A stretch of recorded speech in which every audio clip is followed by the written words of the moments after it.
Good afternoon, everyone.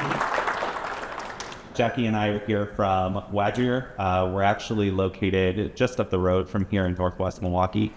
I happen to live in Colorado, though. I'm a permanently remote employee, so I flew in for this event to be close to the company. So we're going to talk about our journey with Znode and with Sitefinity. The use case that's kind of presented earlier today with the Sitefinity conversation is a very similar journey to what we did. So a hybrid between e-commerce and then those content pages that we needed to leverage. So just kind of an overview of the agenda. Obviously our introduction, I'm going to walk you through a little bit of Wagner's business model, our history, our time as an ESOP, some of the challenges that we had going into the replatforming. They're probably very common challenges that many of you have experienced, have heard others experience. That replatforming solution, and that's a part where I'll be bringing Jackie up. Jackie is our business systems manager, so she kind of oversees our relationship with our ERP. We leverage Epicor. So it was how do we bring all of these systems together from both a customer experience standpoint, an order standpoint, account management standpoint, and feeding all of that into our ERP so that process can run throughout the organization. Some of those key outcomes, so we'll just highlight a number of some of our statistics that we've seen following the success of implementing the platform, and then some of our future initiatives. And then, of course, we'll open it up to the Q&A session and a discussion. So just a little bit about Wagner's legacy. I know Tara was mentioning 25 years old. We're coming up on about 190 years from really the roots of our company. So it goes all the way back to 1835, starting as a blacksmith shop in Buffalo, New York. Our executive chairman of our board is actually the great grandson of Gustav Wagner. He still comes into the building every day. And so it has been a family-run business for decades and generations. We've evolved over that time. It's gone from a blacksmith shop to a metal components manufacturer. And then back in 1955, the company slowly transitioned into really focusing from metal components and on hand railings. So we are an architectural hand railing company.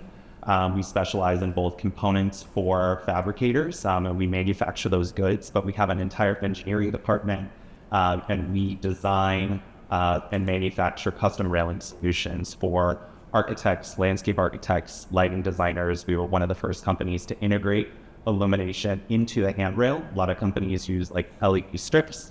Our LED pods are built within the handrail itself. Just a fun thing. And then some of our architectural railing innovation, like I mentioned, in 2004, we introduced Lumen Rail, which is our product line of illuminated railing systems. And then that was followed by panel grip, and since then, Level Lock Plus. These are some of our base shoe glazed systems, glass rail systems, etc. And then driving success through our ESOP. So this is kind of core to who we are as a company. I mentioned kind of that multi-generational family approach to the company. In 2016, however, nobody was taking over the family business from Av. And he treats the company like a family. So he, rather than sell it or close up shop, he decided to convert the business into an employee stock ownership plan. So every single one of us at Wagner owns stock in the company, and we are part owner of the company. What does that mean for us? It means employee ownership. We actually have a stake in the game. We want to see success. In addition to our 401k plan, we also have this employee stock ownership plan, which essentially is like a modern day pension. So we get stocks, we get shares every single year, and our stock valuation is determined at the end of each year. We have a vested interest in our customer success, and we share in that success. So whether it's somebody on the shop floor, in production, a polisher, all the way up to our engineering department, myself in marketing, our sales team, etc., we all share that value. And how does it impact us? That ownership culture again. Customer-centric. If we're not, I mean, this goes without saying for any business, but particularly in an ESOP, that can directly impact our stock valuation, and therefore it impacts all of us at the end of each year. And just those core values, so I have them here just had what we refer to as our ESOP Wagner logo. And those are our 5 primary core values that we focus on as a business. There's a lot on this slide. However, really when it comes down to it, a lot of people, when they think of architectural railing, they think of the visual, they think of the impact. How is that going to look in the lived environment? We like to focus as a marketing team. This is an overused term, but that whole idea of what's sexy to sell. And when I tell people what I do, oftentimes I'm like, oh, I work in digital marketing. And then they go, oh, well, what do you sell? And I go, it's not the sexiest thing. And then they keep pushing and I go, well, it's architectural handwriting. And usually I get some funny looks from that. And when I go into more detail and I tell them about it, there is some interest to it. You think of the visually appealing thing, you think about that lived environment, you're creating a space that people are being invited into, they're engaged with. But at the end of the day, the other kind of core component to that is a life safety device. At our core, we are a life safety device. It's code compliant. We are legally required to be in buildings. And there are very particular standards with which we have to adhere to in order to ensure that the product is meeting those needs while also providing that visual appeal and that architects and some of our other key personas are looking for. So to talk about kind of those pillars, if you will, of our core customers or the various personas that we look at. And this is really where we kind of delve into how did we have to think about approaching this project in a way that met the needs of each of these distinct personas. So as a company, we have fabricators that we work with. Fabricators are usually people that are in the field, they're installing the product. They know a lot about the product and they don't need that level of guidance. They're looking for a product that meets the specifications. They want to add it to their cart. They want to purchase it. They don't want to engage with us. They don't want to talk with us. They just want the product so they can install it in the field. There's that element. That's really where the e-commerce component comes into our business and how we were leveraging Znode. So really thinking about how do we get our 5,000 plus catalog products onto the site. We did have an older version of Znode that we were leveraging. One of the problems though was that we were not keeping up with upgrades. We weren't updating the platform, so it became incredibly updated. So when we looked at this, even though we knew we wanted to stay with Znode, we said it's a replatforming through and through because we're so outdated. There are so many new features and functionalities that we're not taking advantage of. How can we start to leverage those in a new website? About 1/3 of our overall business revenue comes from our catalog division. And roughly when I started at Wagner about 5 years ago, it was just north of about 50% of that catalog revenue came through our website. I'll talk about it later, but we've grown that number since with the replatform. And as I mentioned, that audience is really looking for easy online working. People have mentioned it here today. People want the Amazon experience. It doesn't matter that they're B2B customers. It doesn't matter that they're operating their own business. They want the same experience that they have when they're purchasing birthday gifts, when they're Christmas shopping, when they're looking for clothes, whatever the case may be. So that's that one pillar. That's really our fabricator audience. That second, third kind of area of our business are our railing systems. So this is really where we're looking at architects, lighting designers, those glaziers. These are people that don't need custom finished goods. They're looking for a partner that they can work with that can help design the custom railing system that they're needing and can walk them through that process. So we're there to manufacture the product, we're there to send them the product, etc. And then that third pillar is installation and industrial services. So one thing that we as a business that we've changed in the time that I've been with Wagner is at one point we were just in the business of manufacturing. And it was how do we design the good for the individual, the railing system, how do we manufacture it, produce it out in the shop and ship it to them. And then that was it. Now the approach is how are we there for that customer from concept to completion?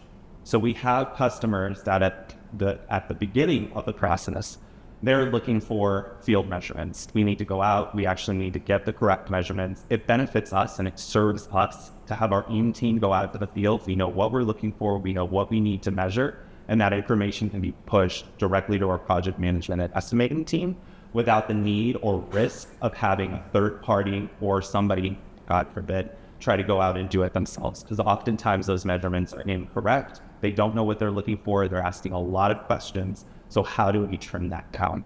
And on the back end of it, once we've manufactured the good and we've sent the good, how do we go out into the field and actually install it for them? So we've now started partnerships with certain organizations where we will go out and we will actually install the product after it's been shipped on site. That reduces risks of improper installation, having to come back to us and get additional components of parts necessary.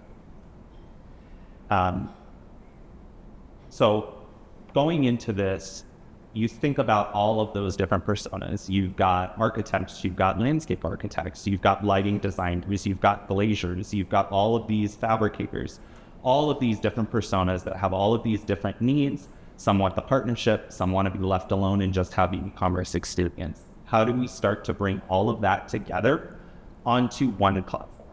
I'll touch on this in the next slide, but it's just this idea of how disparate we were as a business and how we started to consolidate those things. I know it was mentioned earlier with the Sitefinity discussion about being on one domain. I chuckled at that part because we have multiple subdomains, multiple root domains, and I was hired at Wagner originally as an SEO and paid search specialist. So trying to manage all of those environments from an SEO standpoint was an absolute nightmare. So when we looked at it, that's probably a primary key, at least selfishly for me. It was, how do we streamline our SEO efforts? How do we start to bring domain equity and look at domain equity on one property that we're focused on? How do we address some of those technical issues that we had?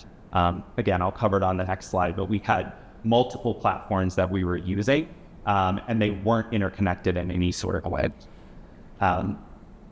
Improving just general customer user experience. So that whole idea of a seamless design, we didn't have that on our previous web experiences. Like I mentioned, we were using multiple platforms, different CSS stylings, even different fonts. It looked silly, it looked ridiculous, and was outdated. So how do we actually bring this old manufacturer that's slow to technological change into, frankly, the 21st century in the year 2024? And then just some other elements here, including, obviously, there were hosting considerations. We had multiple SSL certificates. Because we had disparate platforms, disparate domains, you're taking into consideration all of these unique elements that we had to think about as to how do we streamline this, how do we make this seamless, and how do we bring it under one kind of. So the previous setup, I have some old screenshots on this slide. You can kind of see how janky it was. But we had, like I mentioned, multiple root domains and subdomains. So we had what we called a corporate website, and then we had what was our e-commerce website. That screenshot there at the bottom is actually the old version of our e-commerce website. And I used to joke quite often when I started at Wagner that I was looking at something from the late 90s, early 2000s. That was the experience I felt when I viewed the website. And then above that, we had what was called our corporate site and our architectural site. Some of the challenges that we were experiencing with that, obviously from an SEO perspective, we had split domain authority. We were competing against ourselves. So we had keyword challenges where the content on both of those websites couldn't even be clearly defined to me as to what each of those websites was intended to take what. You could guess. You could take a look historically and see what the information was that was coming back through the data. You can start to gauge and get an understanding as to what maybe the intent was for these properties, but they were conflicting with one another. And it was, how do we start to bring all of this content together that can serve all of those disparate personas on one platform? And confusing user signals. We had backlink dilution. We had issues where crawlers didn't even know what to crawl, what to identify, what to push. Those were all issues that we had. And of course, just a poor user experience. There's not even a seamless design between the e-commerce subdomain and either of those root domains. So as a user would click on a link or drive back and forth between the website, they were receiving a disparate experience. They didn't even know if it was the same vendor that they're working with. And anecdotally, when I started at the company, I did work in the office, and I sat right next to our customer service department, and I would listen to the conversations, one-sided, because I could only hear the customer service rep. And oftentimes I would hear things like, oh no, you got to go there. Oh no, go to Wagner Architectural. Yeah, I know it looks different, but this is, sorry, and constantly like that. And so for me, as somebody that was new to the organization and was trying to take this over, obviously that's frustrating to hear, but it's that constant thought process of how do we make that process better for the user so that the experience they're having is seamless. And then, as mentioned, just some other problems that we had. Higher maintenance and costs with the different platforms. So we weren't keeping things updated. There were security concerns, all of those things. And then our new setup, and I have just some screenshots here from our new setup. There is a video walkthrough with a voiceover, so you won't listen to me on the stage, you'll listen to me virtually. But this is, now we have narrowed down to just one root domain and one subdomain. So whereas it was mentioned getting everything onto one root domain, I'd love to go in that direction. For now, we still operate on one root domain and one subdomain. So the subdomain controls everything for the Znode. It is our entire catalog and shop site. We have, and you'll see in the video, kind of the mega menu that we have at the top. So those three pillars that I mentioned earlier between our catalog components, our railing systems, and our services, the components section is all driven through Znode. The rest of our website are content pages, other pieces of functionality or features that we created, and those were all done on the Sitefinity platform.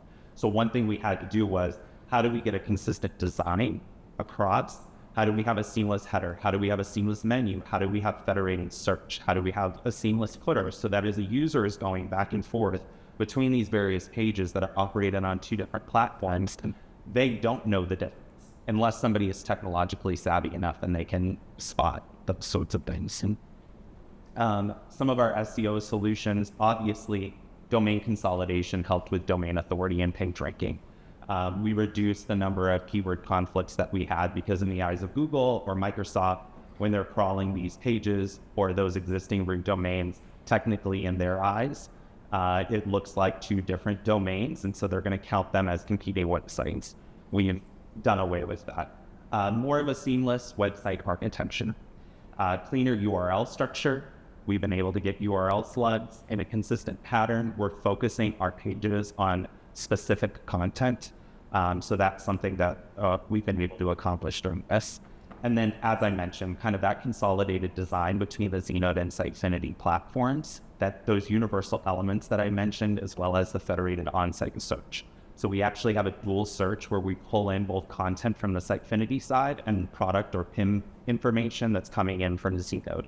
So by default, when somebody is searching, it's pulling back that product information, but they do have the ability to then access content. So whether it's a blog article that we formerly would have had on a knowledge-based subdomain, now everything lives within the Sitefinity platform or the Znode platform. That's it. PIM and DAM control, we were able to successfully move a number of those things into Sitefinity. We were actually using third-party solutions in some ways.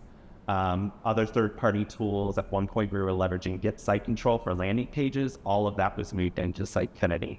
Jotform, we were leveraging that for our RFQ submissions. We moved away from that.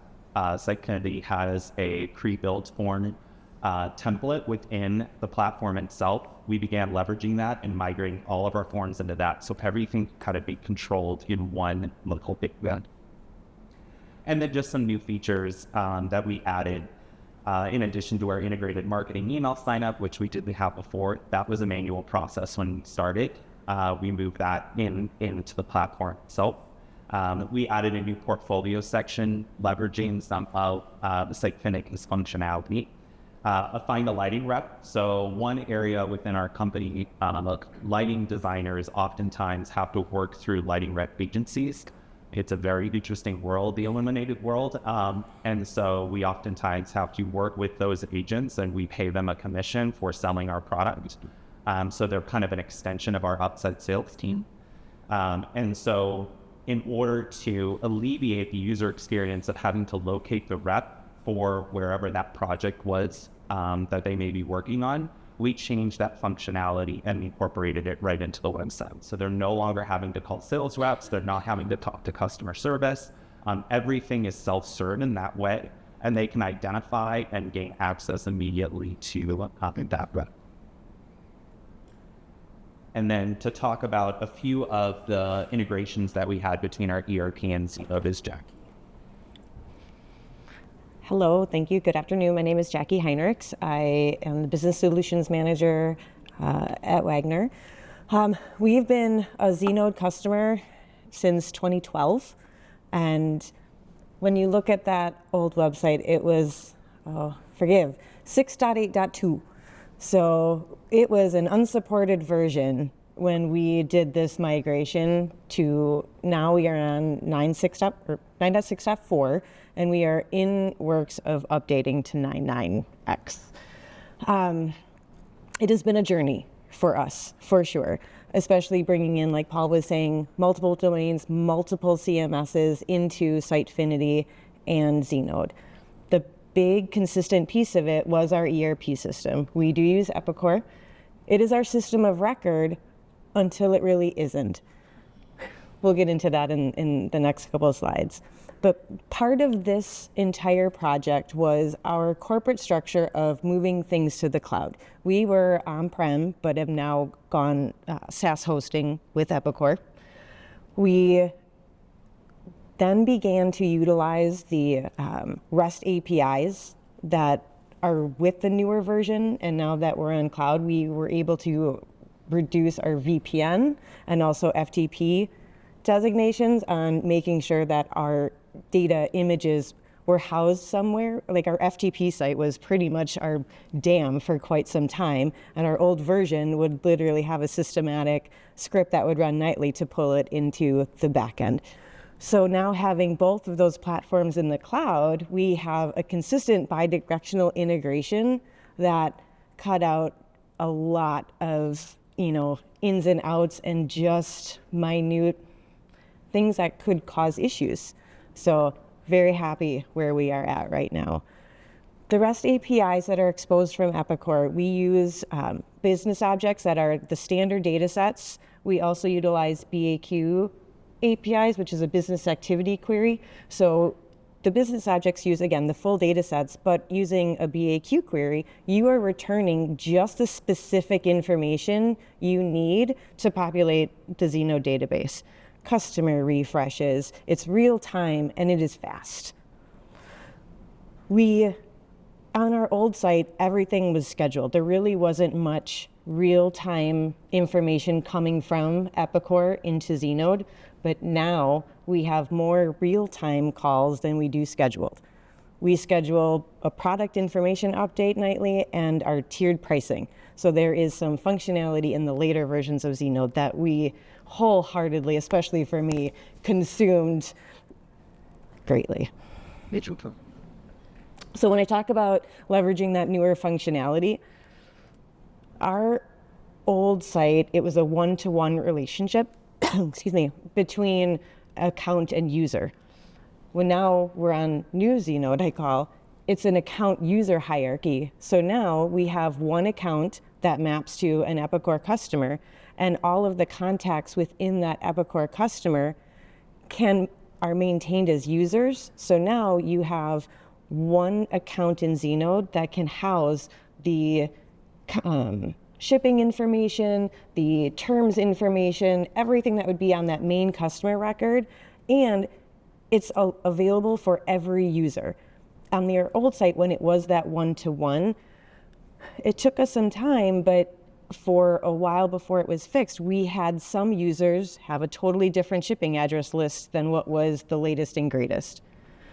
So at this point, we have real-time APIs being called.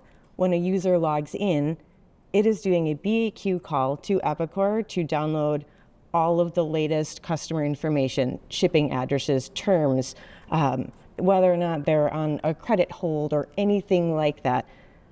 And any user that's against that account is doing the same thing. So any user is up to date. That was huge for us. The 2 scheduled touch points I talked about before, again, products and then our price lists with tiered inventory. Now, there are a couple images on here. That upper right hand, that is our PDP page where you can see tiered pricing. The coolest thing about that is, one, we weren't able to do that before, so now we can present the quantity discounts based on our tiered pricing that is also built out in Epicor. We were able to mimic the way that Epicor houses price lists into Znode. So it is updated nightly, but then no matter what product you're on, you get real-time your discounts presented on the PDP page. So then it's just a matter of if you're waffling between 20, 30, and 50, if I get an extra 32% discount, why wouldn't I buy 100? So that's definitely helped us a lot on that page. We also, as far as real-time API calls, real-time inventory, that is a BAQ. So every time you're on a SKU, on a PDP page, cart, anywhere that presents price is calling a real-time call for pricing. And again, nope, I'm sorry, let me back up. It's calling Znode. That's what it used to do on the old site. I'm sorry. It's in Znode now with that structure, so that way we don't have to do the real-time calls back to Epicor. My apologies for the confusion. So then, following more integration, the account refresh, again, we have customer, ship to, profile, pricing terms, all of that is coming in on that first call when a user comes in. So if we change a customer group that has a different pricing structure, they're now going to be seeing real time the new pricing lists. So everything is just ensuring again that the users are working on the same latest and greatest Epicor data. One of the also biggest things that we did is we updated our link my account functionality. So on our old site, we had an issue with duplicate accounts because if a user who we didn't have in our database within Epicor went to create an order and a user on the new site and it didn't see that exact email address was available, Znode would they'd place an order, submit it, and our integration allows creation of a customer record and all the structures so that way the order can be placed. Well, we found ourselves in a predicament where we had some duplicate customers. So when a customer goes to register at this point, we will do an exact email lookup, but then if there's not one returned, we will do a domain lookup to say, okay, does this domain exist within Epicor? If it does, they will be presented with a verbiage that says, you are an existing customer, please contact customer service so we can help you to get you set up in our system to be able to successfully link to your account. So we have significantly decreased the amount of duplicate customers in our environment. With the caveat of that, we do have some customizations that say, okay, exclude your public domains, Gmail, Yahoo, Microsoft, things like that, because if we didn't, a lot of our customers use Gmail accounts as well. One different piece though, so when we talk about B2B, B2C, we truly are both. We sell handrails and the components like cable railing, different things. So homeowners can actually purchase on our site as well. So we're learning to market those different personas, but we're on a journey in and of itself. So as far as platform standardization, because now we're in the cloud with Epicor, we do 2 major upgrades per year. That requires a full UAT of Znode within that process. So that keeps us on our toes to make sure everything is working as intended. When you invest in the tools that you have, you can only get better. So this is the first year since we've implemented an e-commerce site, even before Znode, that we are upgrading to a later version. It took us several years, unfortunately, to get to where we are to be live, which is, it'll be a year, October 5th. But now we are reinvesting in making sure that we don't have to re-implement a website every 3 to 5 years, because that's honestly where we were. So by investing in it, we want to increase order volumes, and then, comprehensive, enhanced user experiences that really drive sales. Course, but I really wanted to emphasize here the seamlessness with which now users are kind of hopping between the website, and whether they're on the subdomain or the root domain, they're receiving a very similar experience. So unless somebody is really digging into our source code, they're really not going to know that we are operating across two platforms. And it's really just to kind of emphasize. Earlier, I know on one of the slides in the Sitefinity presentation, it kind of showed Znode and that e-commerce platform kind of surrounded by a Sitefinity CMS. And I thought that was a great slide because it's exactly what we have done at Wagner. We've really kind of taken the e-commerce solution in Znode and kind of encased it within Sitefinity to simplify that content management from like a marketing standpoint. So my team, which is only 3 people right now, can manage all of that content without necessarily needing to engage with a developer or someone in the IT department to implement something. Nor am I having to go in there and dangerous enough in HTML, but on the old website, it was very HTML heavy and often required some sort of developer ecosystem. So some of our achievements from replatforming that I just wanted to highlight on.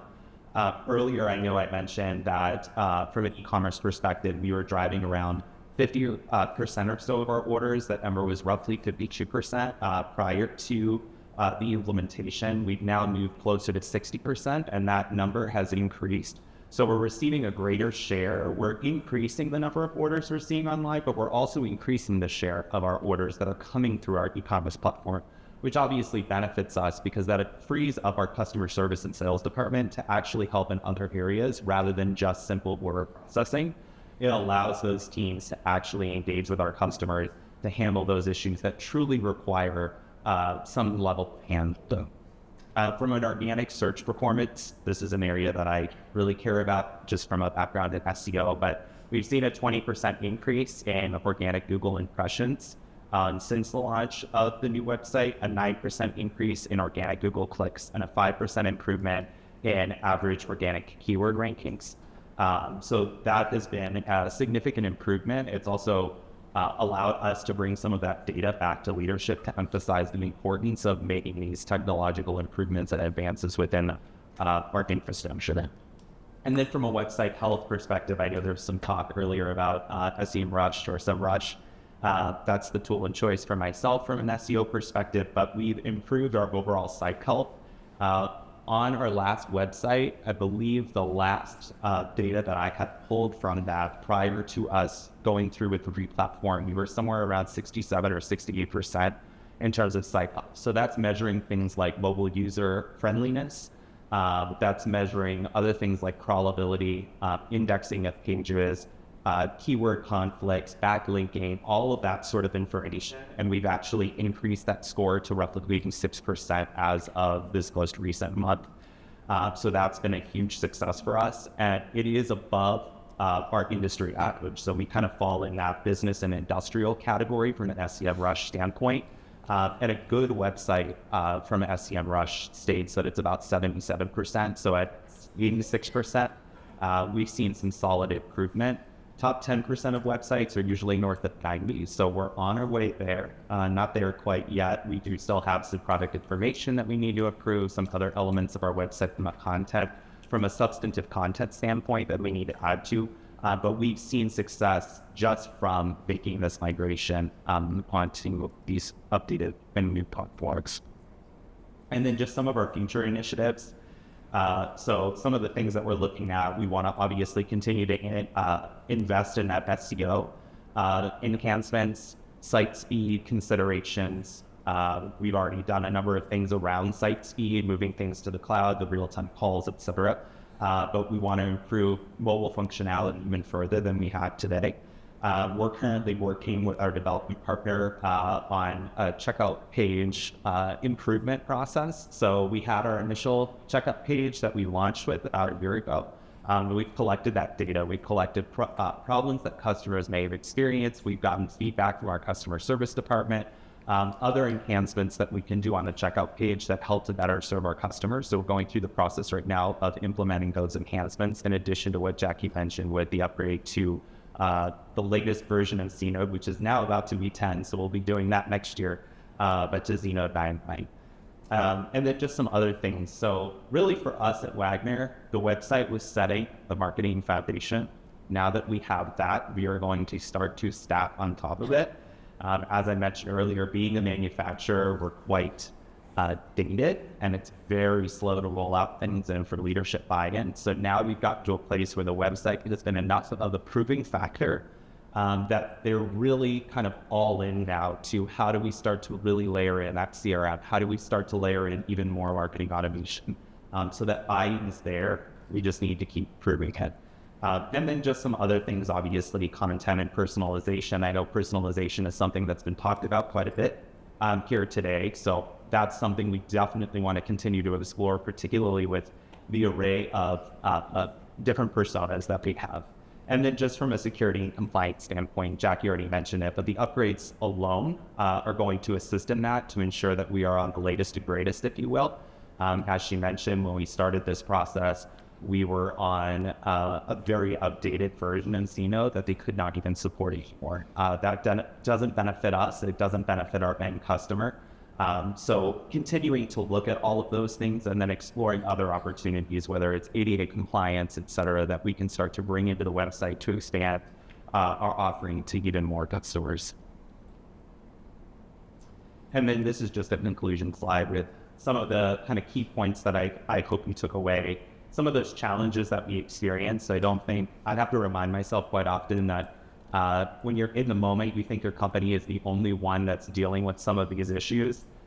Just being here today, being at prior Znode events, I can tell that I'm not alone, and that's reassuring in a certain way. We all kind of go through these challenges. That integration with Znode and Sitefinity, I know that that's been something that's been discussed quite a bit here today, but it has been hopefully some proof of a success story that we've had with joining with both of them as platform partners. And it has been a success, and we're happy to keep this partnership rolling. Some of those positive outcomes, of course, and then that future vision of continuing to layer. Now that we have this website foundation, how do we continue to build on top of that as a company?